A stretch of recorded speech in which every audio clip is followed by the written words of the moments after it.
The glory of spiritual living, the glory of God can so be easily eclipsed by pain and by sorrow. Napakadali na ang lugaya, ang kaluwalhatian ng Diyos, ang katahimikan, katiwasayan ng buhay ay mabaligtad dahil sa mga nadaranasan natin ng mga paghihirap at mga tinatanggap natin mga pasakit.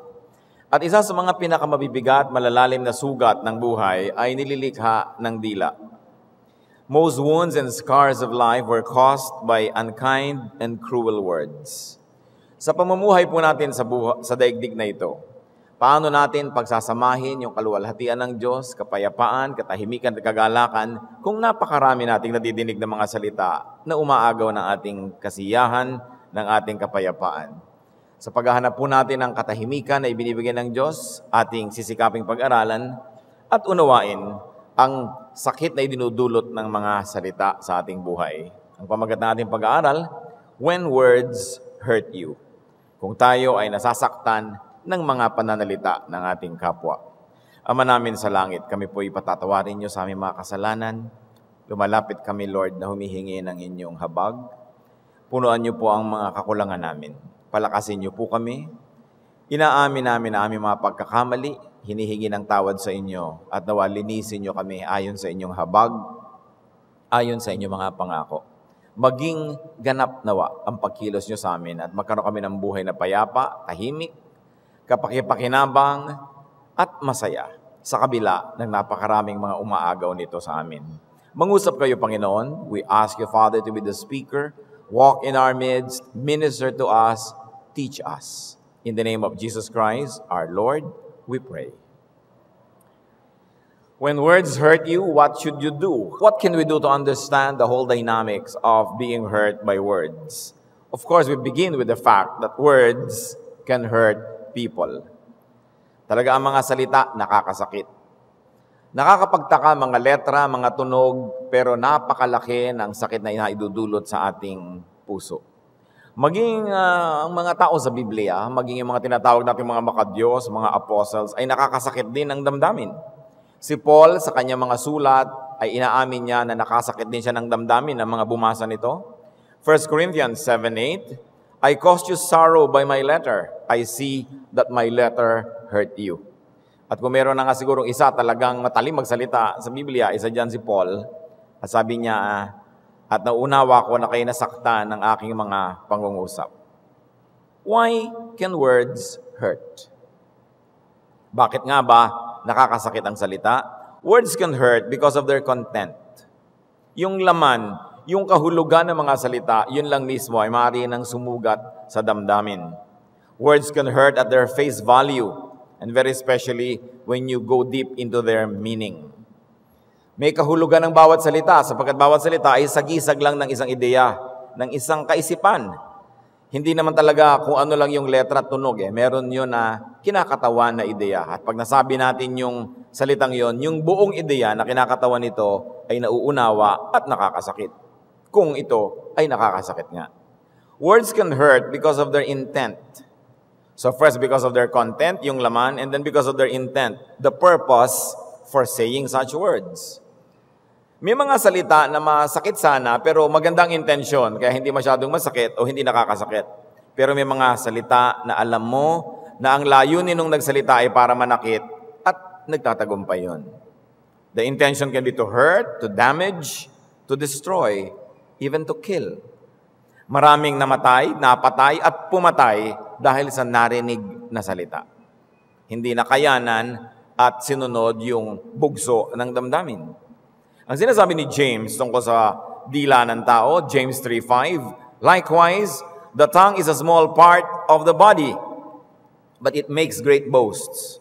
Consider what a great forest is set on fire by a small spark. Ang malalaki daw sunog ay nilikha ng isa lang kiskis ng posporo o isang kislap ng apoy, pero ito ay malaki ang nagagawa at nasisira. At ito daw ang nagagawa ng dila. Proverbs 18:21, the tongue has the power of life and death, and those who love it will eat its fruit. Nakakamatay, nakakapagbigay din ng buhay ang dila kung ano ang pipiliin itong gawin. Words can hurt because of their source. Isa pang dahilan yan kung ba't makapangyarihan ang salita at kaya tayong saktan Depende kung saan ang galing, sinong nagsalita, sinong pinagmulan ng salitang ito. The speaker can be a very great factor in the power of the word. If the speaker is esteemed or respected, valued, and loved, the words will register deeply. The words will carry greater weight. Kung mahalaga yung tao, may kapangyarihan, o pinapahalagahan, minamahal, mas kayang manakit. Kaya tayo naman ay mas nag-iingat na magbitaw ng salita sa mga taong nagpapahalaga sa atin, naniniwala sa atin at nagmamahal dahil kayang-kaya nating ugain ang kanilang kapayapaan, gibain ang kanilang binubuo sa pamamagitan lang ng salita dahil nga pinapahalagahan tayo. Words can hurt because of their delivery. Kumisan maganda naman yung sinabi pero ang pagkakasabi masyadong magaspang, nakakasakit pa rin. Ang paraan ng pagbibitiw ng salita ay malaki ang nagagawa kung ito'y mananakit o hindi. Because delivery has tone. Mataas ba o mababa? Is the tone disrespectful or rude or rough? Siyempre sa lipunan may kinikilala tayong dapat igalang, mayroong kapantay, at kung minsan mayroon naman na mas mababa sa'yo sa organizational chart, kaya ang mga akala ng iba, hindi na sila kailangan maging sobrang magalang. Pero yung mga dapat mong igalang at hindi mo iginalang, nakakasakit tayo ng kalooban nun. The tone is very important. Is it said lovingly or judgmentally? Dapat pinakikinggan natin yung tono rin ng ating pagsasalita. Delivery can include texture. Magaspang ba o pino? Sa dinami-rami ba ng salita na alam ng ating isip ay pinipili natin kung ano yung binibitawan? Sa halip ba na sabihin mo sa bisita mo, kain na kayo, sinabi mo, lamon na. Doon pa lang parang, ang sakit naman, bakit naman lamon? Di ba? O ito, may gana, pero pwede mo sabihin ito, matakaw. Ano yung texture ng pagsasalita natin? No? Pwede mo lang sabihin ang isang tao ay may volume, pero pag sabi mo, hoy, tabatchoy, iba na yung dating. The texture is very important. Temperature of our words also count. Mainit ba o malamig? Kaya kung kasintahan mo yung nagte-text, tapos text lang, ganun lang, wala man lang mua, wala man lang hug. Parang ang lamig naman ito, nakakatamad namang tanggapin ito, nagtampo ka na. Pero meron din namang sobrang init, mainit ang ulo halimbawa, may drawing pa ng mukhang galit, may temperature ang mga words. And of course, words have taste. Matamis ba? Mapait? Mapakla? Maasim? Masarap ba na kainin ang salita na nadidinig natin o hindi? And words have color. Is it bright? Is it pale? Black and white lang bang ating pananalita o full color? All of this are taken into consideration. Delivery is important. Sometimes the delivery is more important than the actual message. And sometimes the timing itself is more important than the message. Kaya pati timing ng pagsasalita, meron kang gustong ituwid, itutuwid mo na ba ngayon o bukas pa? Meron kang gustong disagreement na irehistro, ngayon na ba? Saka na? Maghihintay ba tayo ng panahon? Because what is appropriate to say now probably is no longer appropriate 1 second later. And what was appropriate to say yesterday no longer is. So if you insisted on talking about something whose timing had passed, wala na yung timing mo, hindi na maganda, baka pumangit na yung dating. May tono ang bawat pagsasalita. Si Paul na naman, halimbawa, yung tono ng pagsasalita niya nung siya ay napaaway sa mga religious leaders, Acts 23, 3-4. Then Paul said to him, God will strike you, you whitewashed wall. You sit there to judge me according to the law, yet you yourself violate the law by commanding that I be struck. Those who were standing near Paul said, you dare to insult God's high priest? So inaasahan ng mga tao, Paul would have been more respectful of the high priest, but he said all of these very, very harsh words to him. So napasuot siya sa mga hirap na sitwasyon at maraming nagalit sa kanya.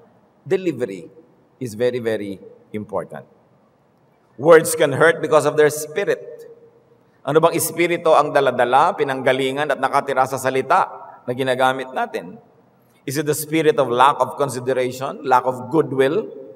Is it the spirit of hatred, the spirit of lack of love and tenderness? Everybody wants to be loved. Everybody wants just a little bit more kindness. Kaya madalas nagdaramdam ang kausap natin kasi unkind tayo, hindi tayo loving. Kay maton pa yan o hindi, kay kolehiyala o tindera, kay mayaman o mahirap, bata o matanda, lahat ng tao wala namang hinahangad kundi dagdagan pa ang pag-ibig na natatanggap nila. Dagdagan pa yung paggalang sa kanila, yung pagpapahalaga.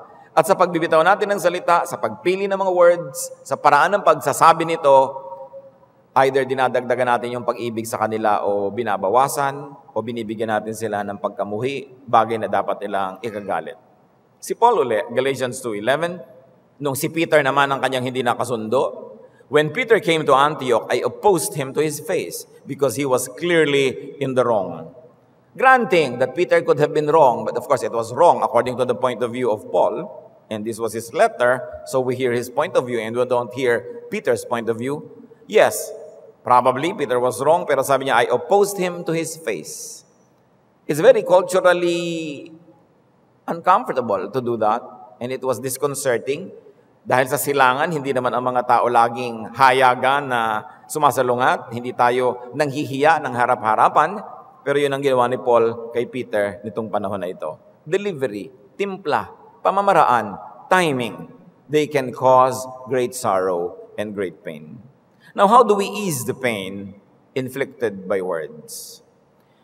Siguro naman ngayon, sa ating mga naabot na sa buhay, naranasan na nating masaktan dahil sa salita na binitawan ng tao sa atin o tungkol sa atin. Bata pa tayo, nakakarinig na tayo niyan. Yang batang yan tamad, yang batang yan baluga, yang batang yan matakaw, yang batang yan matigas ang ulo, itong ganito, ganyan-ganyan. Hanggang sa paglaki mo, maririnig mo lahat ang uri ng pintas, lahat ng mga bulyaw, lahat ng mga bansag ng mga tao sa'yo. Imposible na nakarating ka na ng 10 years old, hindi mo pa naranasang masaktan dahil sa salita ng kapwa. Kadalasan nga, sinasabi po ng mga psychologists and even psychiatrists, yung mga taong malulupit, yung mga tao na masusungit, yung mga tao na tumanda na lang ay laging galit sa mundo, kadalasan sa dami ng natanggap nilang mga hindi magagandang salita nung sila'y bata pa, hindi nila na proseso, hindi nalampasan, baon-baon nila sa buong buhay, at ang kanilang misyon, paghigantihan ang lahat ng makasalubong.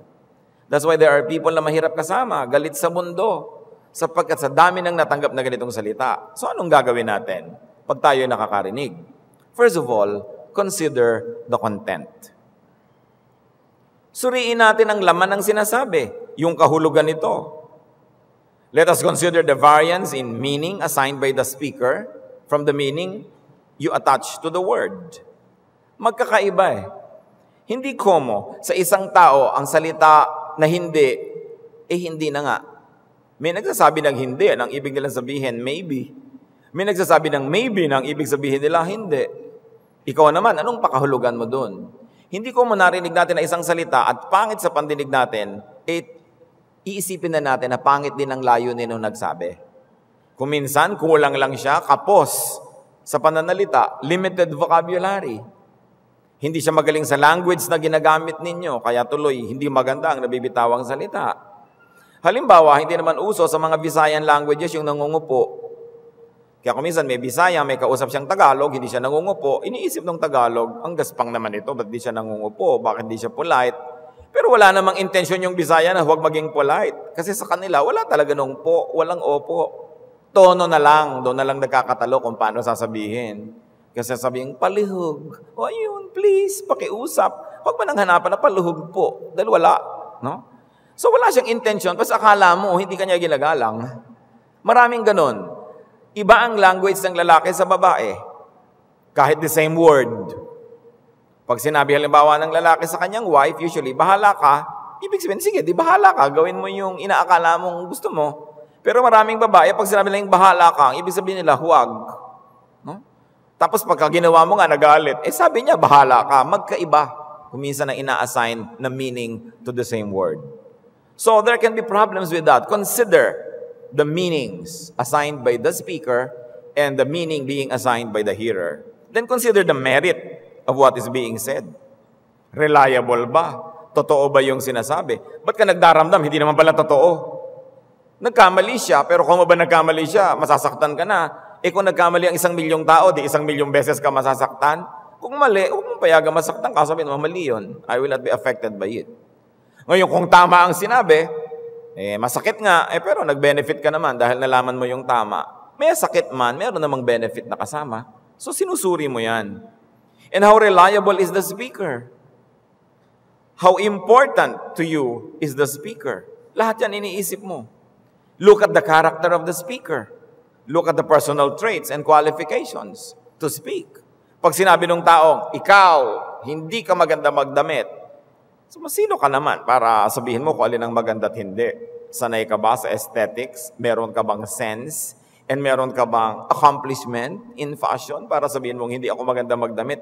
Hindi ko manapintasan ka ng kapwa, magdaramdam ka na. Itatanong mo, qualified ba naman siyang mamintas? Sabi mo, well, he's entitled to his opinion. Napangitan siya sa akin, that's his loss. Di ba? Nalugi siya, hindi siya nagandahan sa akin, pasensya siya. Hindi ka nun kailangan laging masaktan kung yung mga tao may sinasabi sa'yo. And going back to the concept of vocabulary, maging nung panahon ng Panginoong Jesus, may malaking mga gulo dahil sa vocabulary. Tulad ng Panginoong Jesus, seldom did he use the word dead when he meant patay. He usually said sleeping.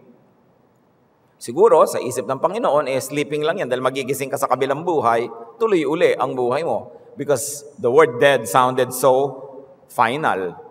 John 11:11-14, after he had said this, he went to tell them, our friend Lazarus has fallen asleep, but I am going there to wake him up. His disciples replied, Lord, if he sleeps, he will get better. Jesus had been speaking of his death, but his disciples thought he meant natural sleep. So then he told them plainly, Lazarus is dead. Namatay si Lazarus, sabi ng Panginoon, natutulog. Pupuntahan ako at gigisingin ko. Bakit niyo po gigisingin? Natutulog, may sakit. Hayaan niyo matulog dahil pag natutulog, gagaling lalakas ang katawan. So sabi ni Lord, patay. Yun ang ibig ko sabihin, patay na. Kala niyo naman tulog. You see, the meaning assigned by the speaker and the meaning interpreted by the hearer can be different. Kaya huwag ka agad masaktan. Sabihin mo, baka naman iba ibig yan sabihin, ba't naman dadamdamin ko agad? Ano ba talaga ang kahulugan? How else do we deal with this? Consider not only the content, but also the intent. Consider the spirit. If maliciously meant to hurt, to harm, to destroy, do not let it succeed. May sinasabi ang tao tungkol sa'yo, totoo man o hindi, ang iisipin mo, ano ba ang intention niya? Bakit niya sinasabi? Kung sinasabi niya, para ako saktan, di pag nasaktan ako, nagtagumpay siya. No. Hindi ko papayagan. Hindi ko papansinin. Hindi ko dadamdamin. Hindi ko iindahin yan. Kung nabigla lang ako nasaktan, babawiin ko yun. Babawi ako, babangon ako. Dahil habang nasasaktan ako, nagtatagumpay siya. Gusto pala niya, saktan ako. Bakit ko naman bibigyan siya ng tagumpay? Why will I cooperate?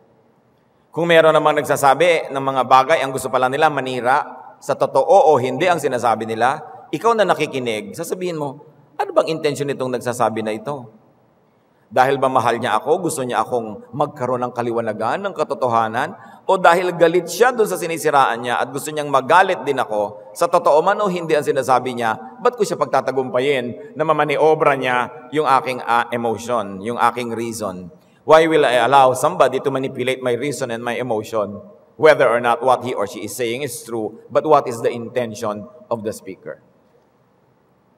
Kung minsan, merong isang witness sa isang masamang nangyari, pero nangyari na yun 5 years ago, 3 years ago, 10 years ago, tapos ngayon lang niya sinasabi. Siguro dahil nung araw, magkaibigan sila, magkasundo sila, partner sila in crime, kaya hindi niya ipinagsasabi. Ngayon, nagkalayo ang loob nila, nagkagalit, pinagsasabi na niya. So, ang aking iisipin, kung ako yung nakikinig, totoo at hindi man ang sinasabi mo ngayon, ba't hindi mo yung sinabi noon? Kasi noon, nakikinabang ka rin sa kamalian na yan. Tapos ngayon, hindi ka na nakikinabang o magkagalit na kayo, gusto mo na siyang sirain. Kaya mo ngayon, ibinibisto yan, tsaka binubulgar. Why will I give you success? You only want to demolish someone. Because if you're really committed to the truth and to godliness and to holiness, you should have spoken long ago. But ngayon lang? So titingnan mo rin yung intention. Frustrate the agenda of evil and malicious people.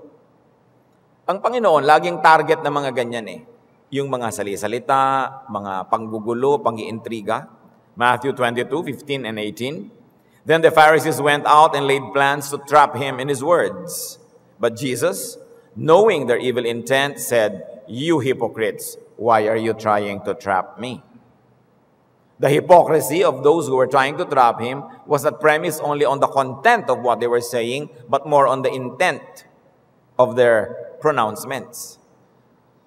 Ano ang layunin ninyo? Bakit nyo yan sinasabi? Bakit ninyo ako pinagwiwikaan ng masasama? Naiinggit kasi kayo sa loob-loob lang ng Panginoon. Sapagkat wala nang nakikinig sa inyo at sa akin na nakikinig yung mga tao, so sisiraan nyo ako ngayon. Hindi naman talaga interesado yung mga critics ng Panginoon, yung mga religious leaders, na akayin sa katotohanan ng mga tao, kaya sinisira nila si Jesus. Gusto lang nila magbalikan sa kanila dahil nung araw, sa kanila lang nakikinig, ngayon hindi na. So anong gagawin nila? Sisiraan nila ngayon yung pinakikinggan. At uso yan. Nung hindi ka sikat na artista, walang pumapansin sa'yo, ngayon sumisikat ka, ang daming naninira. No? Pagka isa kang kumpanya na hindi naman mayaman, walang pumapansin sa'yo, ngayong lumalaki ka na, ang daming maninira. Nangyayari niyan kahit sa mga churches. Isa kang maliit na church sa ilalim ng puno, wala namang pumapansin sa'yo. Pero subukan mo mag-grow, ang dami-daming maninira sa'yo. So anong intention lang nila? Naiinggit kasi. People try to get even by cutting others down without even raising themselves up, they will feel tall. So hindi yan pinagbibigyan at hindi binibigyan ng tagumpay. When words hurt, reconsider the source. Nasaktan ka, may sinabi si kumare. Si kumare naman talagang nung araw pa, inggit na yan sa'yo. So bakit mo naman siseryosin yan? Talaga namang wala siyang gagawing mabuti sa'yo dahil naiinggit siya. Kasi yung mga inggit na tao talagang lilika at lilika ng lahat ng uri ng gulo dahil wala silang magawa para pataasin ang kanilang kalagayan.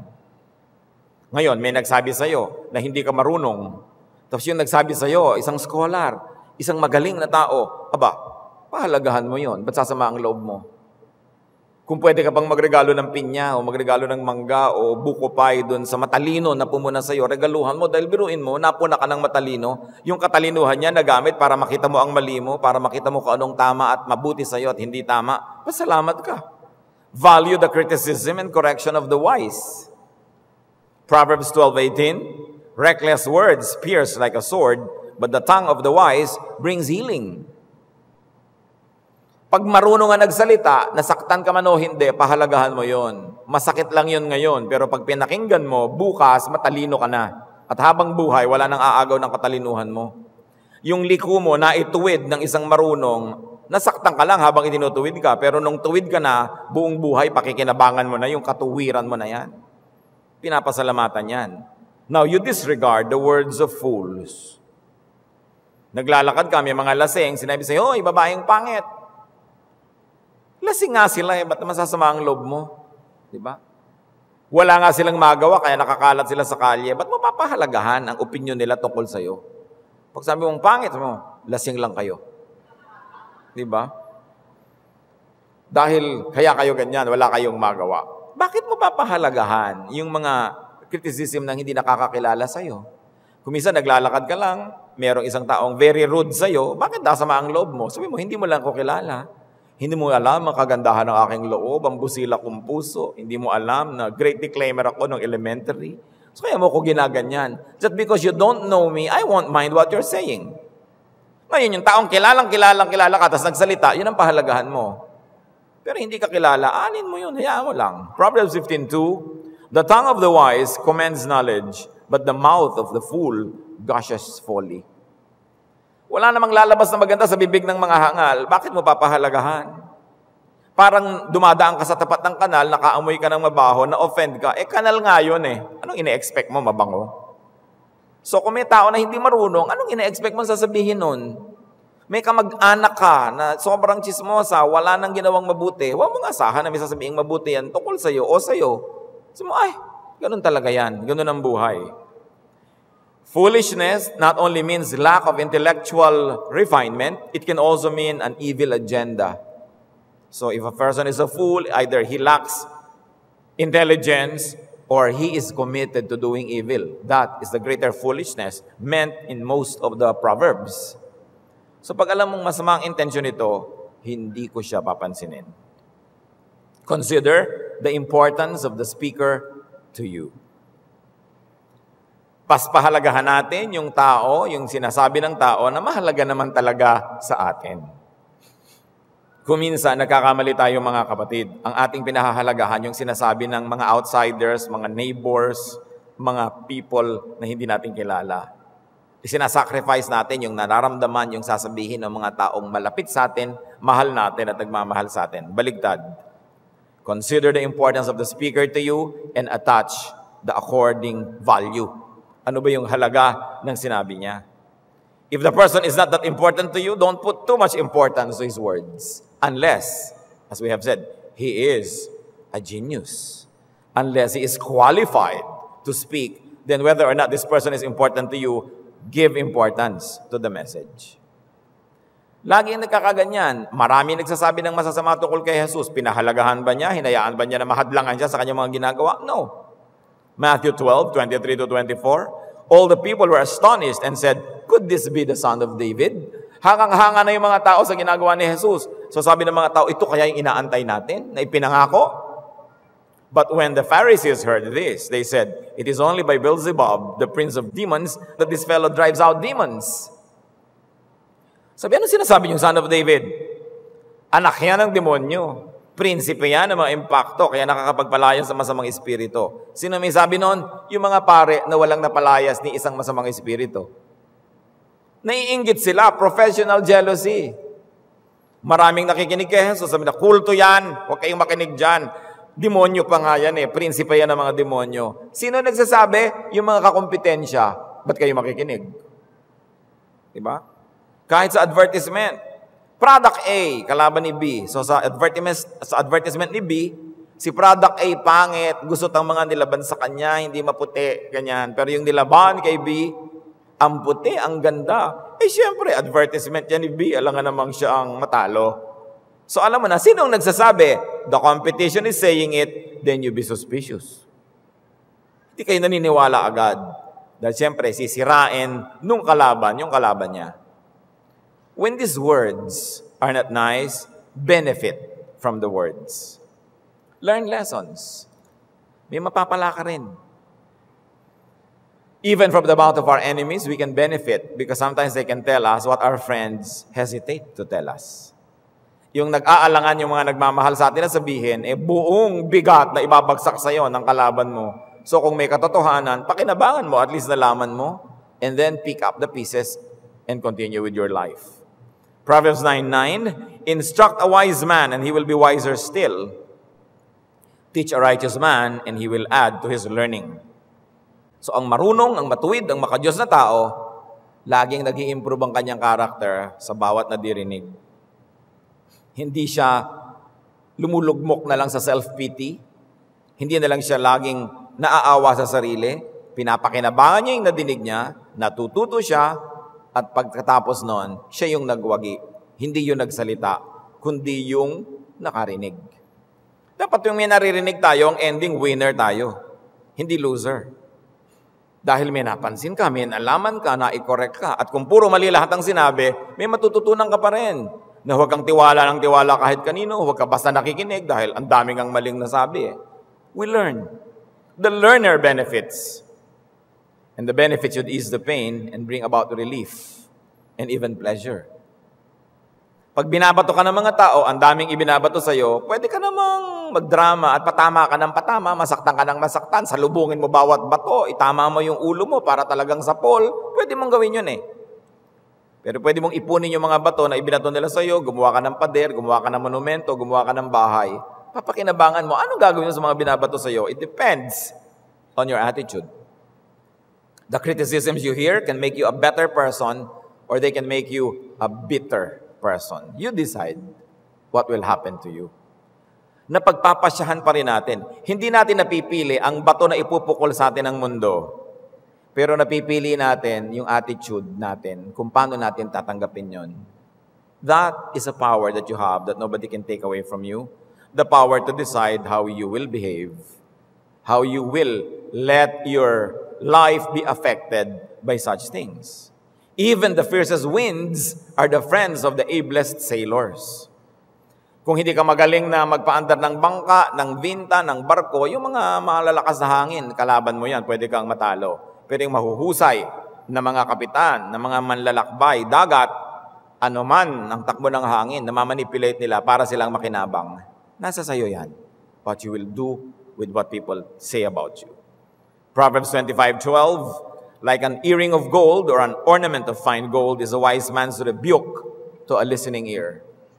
So pag nagsasalita, matanda na may karunungan at may pinagkatandaan, masakit man ang sinasabi, paulit-ulit man, learn.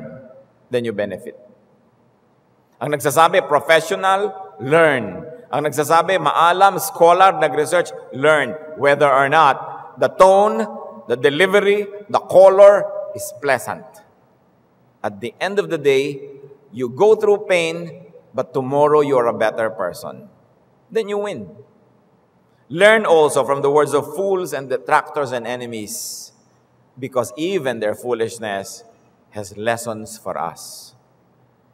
What else do we do? How do we ease the pain inflicted by words? Desensitize yourself. Learn not to be easily affected. Nasa iyo naman kung magpapa-apekto ka o hindi. Paano mo mamanhidin ang sarili mo? Alam niyo yung pampamanhid, effective, di ba? O operahan ka, kung walang pampamanhid, naramdaman mo lahat yan, ang sakit. Kaya yung kalyo natin sa paa, kalyo sa kamay, pampamanhid yan eh. Kung yung kamay mo, lagi may pinagkukuskusan ng mga kaldero, mga kung ano-ano, talyasi, kawali, nagkakakalyo ka, para hindi na masyadong masaktan.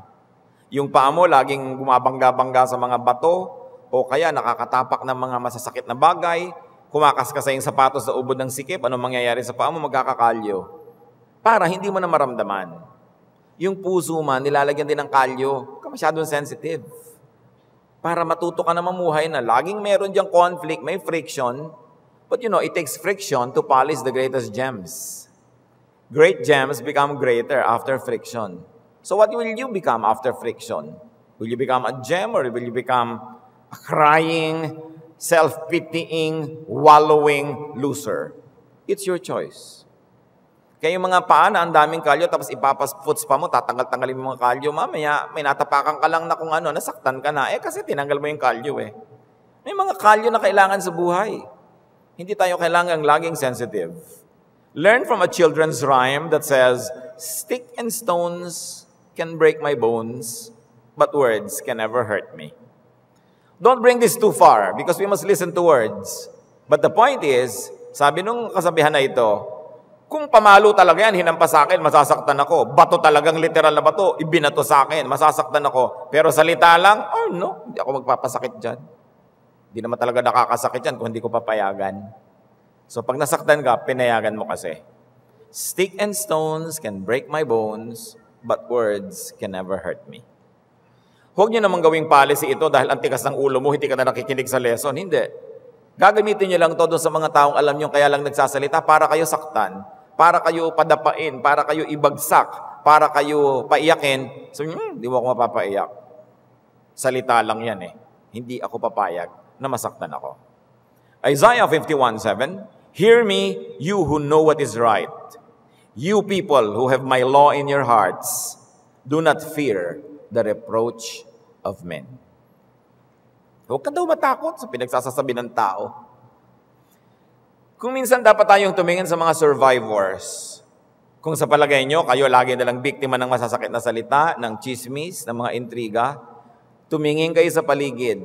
Sa mga taong talagang dumaan, ang kutakot-takot na intriga, chismis, pasakit, totoo man o hindi, buhay pa sila. So meron tayong lesson naman natutunan mula sa kanila. Paano mabuhay? Paano mag-survive sa kabila ng hostility ng ating environment? Kahit na napaka sama ng ating kapaligiran, napaka-unfriendly, hindi nyo iba, buhay pa rin. Bakit kayo mamamatay? At sa lagay, kayo ang mamamatay, tapos yung critic nyo ang buhay. Huwag kayo papayag ng ganon. You have a right to be here. Sabi nga ng kanta, even the trees and the stars have a right to be here, lalo ka na. So huwag ka masyadong matakot sa sasabihin ng tao. Ang mahalaga, ang sinasabi ng Diyos tungkol sa iyo. Ang mahalaga, pag nanalamin ka, ang sinasabi ng kaluluwa mo sa sarili mo. Napakahalaga nun. Bagamat dapat din naman nating pahalagahan up to a point yung opinion ng mga tao tungkol sa atin. Pero kung wala naman silang ginagawang opinion, kundi puro na lang tayo magkaroon ng pagdurusa, nasasaktan tayo, damarating ang panahon dapat na manhid ka na. Kung lagi na lang may comment yung biyanan mo tungkol sa'yo, lagi ka nagdaramdam, anong gagawin mo? Papatayin mo ang biyanan mo o papatayin mo yung damdamin na yon? Dali na mas madali. Patayin mo na lang yung damdamin mo na sensitive. Hindi mo naman kayang palitan yan, nandyan talaga. Ayaw mo naman maging kriminal, di ba? So anong gagawin mo? Hindi ko nalang papansinin. Hindi ko nalang gagawing masyadong seryoso. Pakikinggan ko, baka may point siya. Kung may point siya, di babaguhin ko yung buhay ko para gumanda. Pero kung talagang dahil lang ganyan siya, ang hirap niya talagang pakisamahan, unreasonable siya, ba't ko naman siya poproblemahin? So I will minimize my association probably, or I will just minimize the way I'm being affected. Madalas, tayo'y nadadala, nasasaktan sa sinasabi ng iba dahil meron tayong mababang pagtingin sa ating sarili. Kaya kailangan, we must strengthen and improve our self-image. It is crucial. Dalawa lang ang laging masasaktan. Yung sobrang taas ng pagtingin sa sarili. Kaya pag hindi ganun kataas, ang opinion ng iba, masasaktan siya. At yun namang sobrang baba ang pagtingin sa sarili, na hindi na totoo ang sinasabi sa kanya, pumapayag na rin siya at nasasaktan dahil ganun naman talaga ang pagtingin niya sa kanyang sarili. Kaya dapat may balance. Matthew 6:30, if that is how God clothes the grass of the field, which is here today and tomorrow is thrown into the fire, will He not much more clothe you, O you of little faith? Anong tinutukoy ng Panginoong Hesus dito? Mga damo. Sabi niya, yung mga damo nga, isang araw lang mabuhay, ilang araw lang mabuhay, susunugin na yan, ilalagay sa oven, gagawin panggatong. Pero kahit ang iksi ng buhay nila, pag sila'y namulaklak, tinitiyak ng Diyos, ang gaganda ng mga bulaklak nila, ang ayos-ayos sa mga kulay, attractive, mabango. Yung damo, nasasandali ang buhay, pinahahalagahan ng Diyos. Sabi, ikaw pa kaya tao, kaya huwag mong liitan ang pananalig mo, mahalaga ka sa Diyos. At kung pinapahalagahan ka ng Diyos, pinapahalagahan mo yung sarili, anumang panglalait ang gawin ng iyong kapwa, basta't alam mong hindi yun totoo, hindi ka dapat sobrang naapektuhan. Matthew 10:31, you are worth more than many sparrows. The Lord speaking. Ano yung ibig niya sabihin dito? Tinukoy niya yung mga ibon, yung mga sparrow sa Israel, yun ang pinakamurang ibon sa kanila. Sabi, at kung yung mga ibon na yan na walang kahalaga, pag namatay yan, bilang yan ng Diyos. Alam ng Diyos na namatay sila, alam ng Diyos na buhay sila, ikaw pa kayang tao ang hindi alam ng Diyos na buhay ka at dapat ka magkaroon ng tunay na buhay. Mahalaga ang bawat tao. So measure yourself with your standards, with your self-image. Don't allow yourself to be measured by others by their standards. That will be very oppressive. Kung sa tingin mo, maganda ka, di maganda ka. Sa tingin mo, matalino ka, di matalino ka. Kahit hindi agree yung iba, di huwag sila mag-agree. Ano ba? Ang mahalaga sa sarili mo, may pagtingin kasi yung sarili. Hindi ito para maging mayabang, mapagmataas o palalo, kundi tayo naman nilikha ng Diyos sa kanyang wangis. Pinahalagahan, namatay pa si Jesus para sa ating lahat. So huwag mong laitin ang sarili mo na parang wala kang kwenta. At huwag ka rin papayag na binabaliwala ka ng iba. At kung ayaw ka nilang bigyan ng halaga, pahalagahan mo yung sarili. Think of yourself with sober judgment in accordance with the measure of faith God has given you. So dito, ang itinutuwid, yung mga taong ang taas ng pagtingin sa sarili. Sabi, huwag kayong mga laseng. Mag-isip kayo na bilang taong hindi laseng. Be sober. Kailangan tingnan mo yung sarili mo sa tamang sukat. At pwede rin gamitin ito sa mga taong baliktad ang ginagawa. Pinapaliit ang sarili, binabaliwala. Be sober. Hindi ka walang kwenta. Iniinsulto mo ang Diyos na lumikha sa'yo pag sinabi mong wala kang kwenta. So dapat healthy ang pagtingin natin sa sarili. Hindi mapagmataas, pero hindi rin naman yung walang-wala ka man lang na pagtingin sa sarili mo at paggalang. So if people don't find you valuable, sabihin mo, that's your opinion. I don't think so. And if I'm not valuable to you, you lose. You can tell people that. How else do we ease the pain inflicted by words? Find comfort in friendly people. Find comfort in supportive and loving people. O hindi ka bida sa pamilya mo, lagi ka nalang walang kwenta. Siguro naman may ibang tao sa paligid na may kwenta ka sa kanila, di doon ka lagi magsiksik. Pahalagahan mo yung sinasabi nila. Maraming hindi nakakaunawa sa'yo, pero may isa, dalawa, tatlong nakakaunawa sa'yo, sila ang dalasan mong kausapin. There is nothing more pleasurable than being with people who know you, who understand you, and who agree with you. And whether or not you are excellent, whatever you do in life, there will be people who will disagree with you. And there are those who will agree with you. So bakit mo ipagsisiksika ng sarili mo dun sa ayaw, sumangayon sa'yo? Eh dito ka na sa nakasang-ayon. Sumunod ka na lang sa agos. Flow with the tide. Bas maluwag. Ba't pipilitin mong lumangoy ng laban sa agos? Ba't pipilitin mong kumbinsihin yung tatay mo, nanay mo, pinsan mo, sa point of view mo, eh talagang ayaw nila. Samantalang meron ng mga ibang willing na sumang-ayon at sumama pa nga sa'yo. There are people you cannot change. There are people whose approval you can never have. So why work so hard when there are those who are approving of you anyway? Of course, you must attempt to explain your cause, especially to people who are interesting and important to you. But you stop at a certain point when it's no longer yielding any positive fruits. Bakit mo sasayangin ang buong buhay na lalangoy ng laban sa agos? Eh pwede ka namang sumunod na lang at mag-enjoy at maraming magawa sa buhay. Merong mga ganyan, no? Kailangan tayo ay naghahanap ng mga kakampi. Kasi lagi naman tayong may kalaban eh. Hindi naman nawawala yon. Si Jesus nga may kalaban. So bakit mo sobrang papahalagahan yung iniisip nila? Meron naman nag-iisip sa'yo sa mas magandang paraan. At yung mga words, pag sobra na nasasaktan na isang tao, dapat meron na siyang rest. Meron na siyang pahinga, meron siyang shelter. Nangyari ito kay Paul na naman. After a very painful visit to Corinth where he was deeply offended by someone, and that someone, ipinagtulong-tulungan na talaga namang halos ay giniba ng mga taong nandun, sabi ni Paul, tigilan na yan, i-comfort na yung tao dahil sobra nang nasaktan. 2 Corinthians 2, 6-8, the punishment inflicted on him by the majority is sufficient for him. Now instead, you ought to forgive and comfort him, so that he will not be overwhelmed by excessive sorrow. I urge you therefore to reaffirm your love for him. Mga kapatid, nangyayari ko minsan to sa ating pamilya. May isang nagkamali, sinadya man o hindi. May isang kinapos, may isang nagkalat. Meron talagang isang nagkagiba-giba ang kanyang buhay at desisyon at naapektuhan ang lahat. Hindi na malimot ng buong pamilya. Araw-araw, linggo-linggo, taon-taon, wala nang inungkat kundi yung pagkakamali nun at pinagtulong-tulungan na. Sabi ni Paul, tama na. You have said your piece. You have registered your protest. You have aired and ventilated your opinion. Enough. Reaffirm your love. The person might be overwhelmed by excessive sorrow. Hanggang saan ang kayang dalhin ng isang tao na pinagtutulong-tulungan ng kanyang pamilya, ng mga mahal sa buhay, ng mga kaibigan. Nasabi nyo na, sasabihin nyo, huwag nang paulit-ulitin pa at bigyan naman ng ginhawa ang taong ito. Yun ang sinabi niya. So ang tanong na ito, baka naman merong mga nagkamali sa atin na wala na lang tayong ginawa, kundi ungkat-ungkatin na lang yun, hindi na matapos-tapos.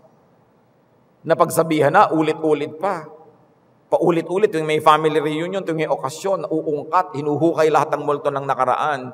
Dapat tama na. At kung tayo yung tinatamaan laging ganon, the Arabs have a saying, close the door that brings in the draft. Why continue to be there when they are doing nothing but attack you? Find another peaceful corner in the universe and live there. 1 Thessalonians 4:18, therefore comfort one another with these words. Or we can say, comfort one another with words. Kind and uplifting words. How else do you react to pain inflicted by words? Find comfort in God. In God's justice. In God's mercy. Psalm 121 verses 1 and 2. I lift up my eyes to the hills. Where does my help come from? My help comes from the Lord, the maker of heaven and earth. Kung wala ka makitang ginhawa sa piling ng mga tao, huwag mong kakalimutan na may Diyos. At lalo mong i-develop yung relasyon mo sa Diyos. Develop this place where you meet with God, this time when you meet with God, and savor more and more of God's company. That you do whether or not people around you are nice. Maganda man o hindi maganda ang relasyon mo sa kapwa, dapat mong patuloy na pinayayaman, pinatitibay ang relasyon sa Diyos. Psalm 23 verse 4, even though I walk through the valley of the shadow of death, I will fear no evil, for you are with me. Your rod and your staff, they comfort me. The presence and the ministration of God brings comfort. Kaya napakahalaga na malapit tayo sa Diyos. Magsumbong ka sa Diyos, umiyak ka sa Diyos, humingi ka ng lakas sa Diyos. Walang ibang makapagbibigay ng higit na tulong, higit na pagpapalakas, kundi ang Espiritu mismo ng Diyos. 2 Corinthians 1:3-4, Praise be to the God and Father of our Lord Jesus Christ, the Father of compassion and the God of all comfort, who comforts us in all our troubles, so that we can comfort those in any trouble with the comfort we ourselves have received from God. Said another way, 2 Corinthians is saying, salamat may Diyos na nagbibigay sa atin ng ginhawa, at nawa ang ginhawang tinatanggap natin sa Kanya ay maipadaba natin sa iba na nangangailangan din ng ganong ginhawa. So at any given time, we are receiving comfort from God and dispensing comfort to our fellow men. Nawa, pag nagbibigay tayo ng salita, comfort at hindi discomfort. Pag tayo nagsasalita, ginhawa, hindi hirap. Saya, hindi lungkot. Pagpapalago, hindi pagpatay ang nagagawa ng ating mga pananalita. Napaka-importante na tayo ay malapit sa Diyos. At kung meron man sa atin, mga kapatid, na lagi na lang na tinatamaan ng intriga, nakakarinig ng mga masasakit na salita, consider what Psalm 5:8-10 says. This is the prayer of the psalmist who had always been object of envy and bad press. Lead me, O Lord, in your righteousness because of my enemies. Make straight your way before me. Not a word from their mouth can be trusted. Their heart is filled with destruction. Their throat is an open grave. With their tongue they speak deceit. Declare them guilty, O God. Let their intrigues be their downfall. Banish them for their many sins, for they have rebelled against you. So yung mga nagsasalita ng masasakit, marurumi, naninirampuri, ang tawag ng psalmist doon is a rebellion against God. Rebellion against the truth of God, kung mali ang sinasabi, and rebellion against the love of God, kung tama pero unloving ang sinasabi. So tayo mga nagsasalita, watch your words. The Bible says that we will be held accountable for every careless word we say. Sa mga nakikinig, pag may nagsasalita laban sa ibang tao, kayo yung nakikinig, watch what you hear. Watch who you listen to. Hindi lang kayo nagbabantay kung anong nadirinig, labis nating sinusuri kung sino ang pinakikinggan. Tama man ang sinasabi nun, kung masama ang intensyon, hindi pa rin dapat pagtagumpayin. Kung ang gusto niya ay manira, kung ang gusto niya ay gumiba, kung ang gusto niya ay pumatay, kahit pa totoo, hindi dapat bigyan ng puwang. At kung kayo man yung object ng mga salita, kayong laging nasasaktan, fly above the storm. Ang mga eroplano, pag may bagyo, tinataasan ng lipad para hindi sila makalog ng mga hangin. Taas-taasan ng lipad. Taasan ng utak, taasan ng isip. Huwag paabot ng paabot sa maraming madadaldal. Huwag masyadong maki-associate dahil talagang malalapit kayo sa gulo. Take shelter from the storm. And do not be too sensitive. Huwag nating akalain na aarugain, kukup-kupin, mamahalin tayo ng mundo. Everybody is just simply too busy trying to survive. So don't expect people to be always nice and tender and caring and understanding. That's why you have to learn to take care of yourself. And once strengthened, you begin to take care of others too. Napakahalaga nun. Kaya kung meron nakakaunawa sa inyo, nagmamahal sa inyo, shelter nyo from the storm, precious yan. Gem. Napaka-importante. 1, 2, 3 people who understand you, who think together with you, who comfort you when you are being assaulted left and right by people, papahalagahan nyo yun. Mas mahalaga sa kayamanan, yung nakakapagdala sa atin ng kapayapaan, katahimikan ng loob, at nag-a-affirm ng ating halaga. Learn, benefit from words that you hear, and then move on. Aming Ama sa Langit, kami na nagiging biktima ng mga pananalita ng kapwa, kami na nagiging kasama rin at kakampi ng mga nambibiktima. Tingnan mo ang aming puso. Siyasatin mo po kami. Kami ba ang dapat magkontrol ng aming bibig? Ituro mo sa amin. Kami ba ang dapat magkontrol ng pinakikinggan at taong pinagbibigyan ng panahon para kami makinig? Gawin mo kaming mas matatalinong pumili kung kanino kami makikinig. At sa amin, Panginoon, ang mga tinatamaan ng masasakit na salita, tampulan ng marami mga intriga, chismis at gulo, ituro mo sa amin how to fly above the storm, how to learn from our mistakes, how to learn even from the criticisms of people, and then to go on with life and be what you want us to be. Sa mga narito, Panginoon, na naging biktima ng napakaraming masasakit na salita, turuan mo kaming magpatawad para makalaya kami.